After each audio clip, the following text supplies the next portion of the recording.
Waitsfield United Church of Christ is nearly done with a major project to renovate its village meeting house, which provides community members common areas and space to meet and gather. Recently, I met with Reverend Nancy McHugh to get some background on this extensive undertaking.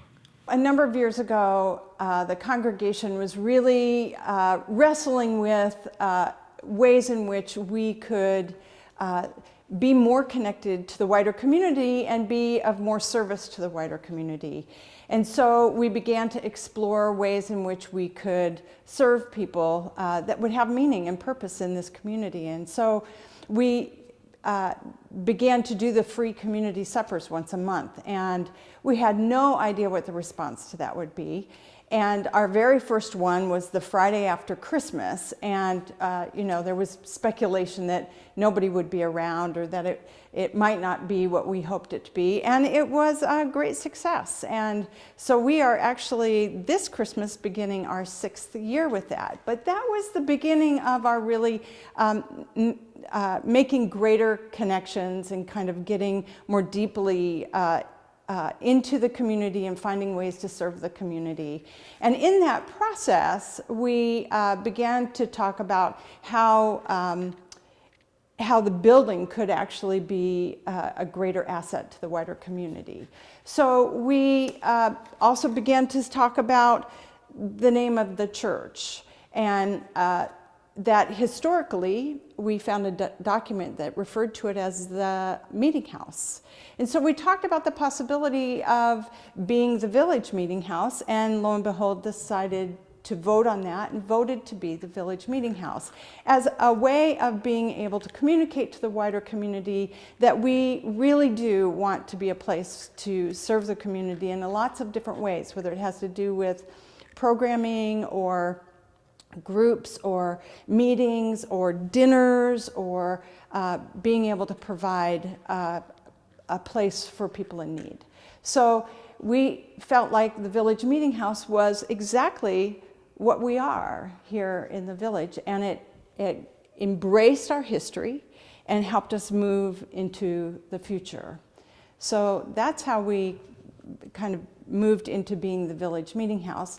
Then we began to look at our facility and the ways in which it was very limited and that it needed updating and renovating, and how would we go about doing that? And so we explored the possibility of renovating and how we might do that, and we got connected with an organization called Partners for Sacred Places, which is an organization that, a non-sectarian organization that helps sacred places be relevant within the wider community. And they helped us do a feasibility study, and in that feasibility study they helped us monetize what we give back to the community, which was tremendous. It was really helpful for us to see what it is that we give back to the community in ways that sometimes we don't recognize or take notice of.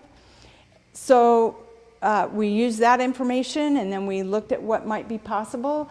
They interviewed people from the wider community as well as congregation members and gave us a sense of what was possible. And so we pulled together a steering committee that was 50% community members and 50% congregation members. And we launched into a capital campaign to really turn this into the village meeting house and make it accessible for lots of different community organizations and activities and programs.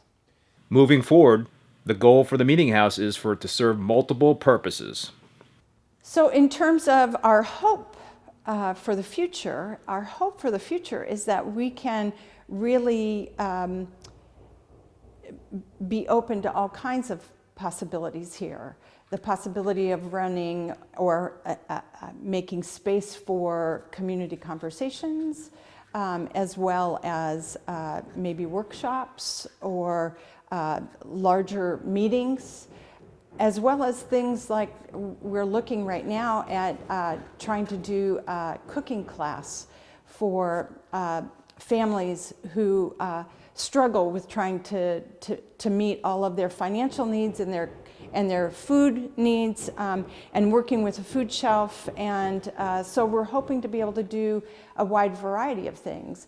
Our new accessible bathroom upstairs on the second floor, we now have accessible bathrooms on the first floor, and we have a new one on the second floor, which is thanks to the Vermont Cultural Arts Facilities grant that we got.